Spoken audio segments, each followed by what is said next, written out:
Greetings, Star Wars fans! Today we have the 2008 Original Trilogy Collection Electronic Millennium Falcon.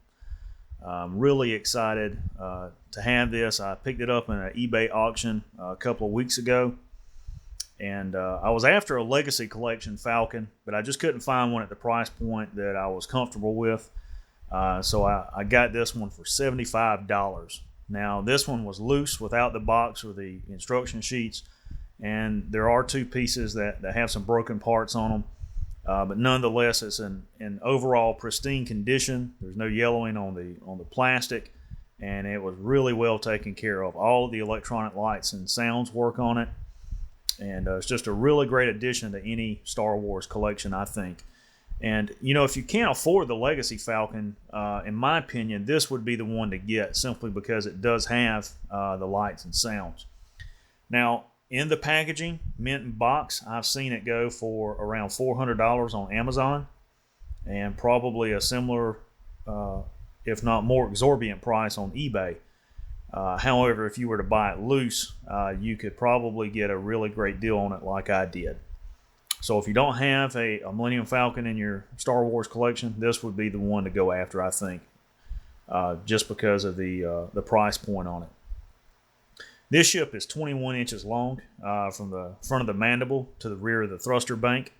It is 17.5 inches wide from port to starboard side of the ship, and it is 9.5 inches tall from the base of the landing strut to the top of the radar dish. It did not include any action figures. And I don't think any came with it originally in the box. There is a set that has, I think, about 8 figures in an additional package that's included, and that one's really expensive if you're able to get it mint in box online. Most of the decals on this one are in pretty good shape. There's one on top of the canopy that's peeling, but everything else seems to be in order. It looks like it was, taken care of. So let's go ahead and see what we've got. Now on the front, right off of the bat, you see the navigation lights here. They light up every time the thruster bank lights up. On top of each mandible and on the bottom, you have a light up forward laser cannon. And here in the center of the mandibles, where on the actual Falcon, that's a cargo loading port. But on the inside of there, Han Solo had modified that with concussion missiles. And there's supposed to be a plastic one that comes with this that fires when you depress this button.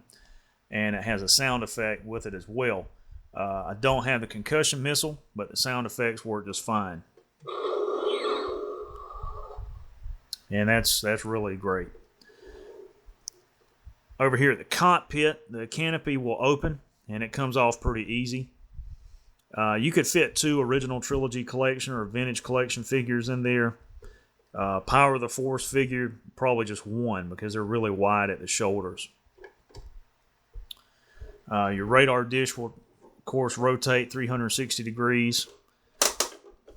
The laser turret up there will turn. You have a manually operated boarding ramp down here. And, of course, all along the side you see the paint apps and stuff, like on the side of the ship and of course on the top. It just looks really, really nice. Now going back to this side, here's your battery compartment. It unscrews here with a Phillips head screwdriver and 3 AA batteries going here side by side. Right here is the controls for the sound effects. The first one, if you depress it, is the engine startup sound.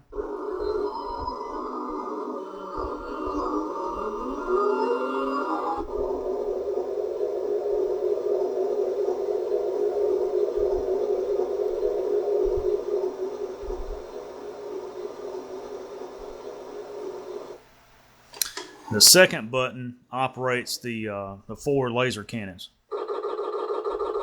And you can see that they light up on top as well as on the bottom. Let's see if I can angle it so you can see those. Yeah. So that's really cool. The third button is the jump to hyperspace.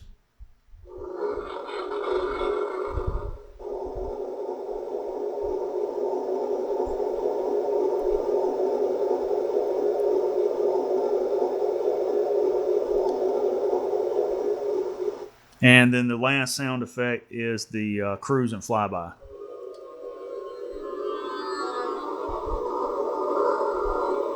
That is why I wanted this ship, just for that sound effect and a lot of engine bank. I'm just autistic that way, but that is why I wanted it. And that is just so awesome. So on the back here, this entire panel pops off. And if you own the original Falcon from back in the late 70s, early 80s, whenever it came out, you remember this interior because it looked just like this. And so did the Power of the Force. And I'm going to go ahead and close the boarding ramp so I can show you some things. Now right here, one of these little support struts on the side of the boarding ramp is broken off, and there's a piece down lower here that's broken off. On the gun turret, the actual seat was broken off, but a figure can still sit in here and hold the control yoke. And you can see the Dejaric table there. And down at the bottom, you've got your hidden panel and compartment where you can smuggle goods or Wookiees or whatever you want to stick in there. But again, you know, you can see it's in really, really nice shape. It looks really well taken care of, and I was glad to be able to pick this up and add it to my collection. I was really disappointed with the Millennium Falcon that came out with the Force Awakens line.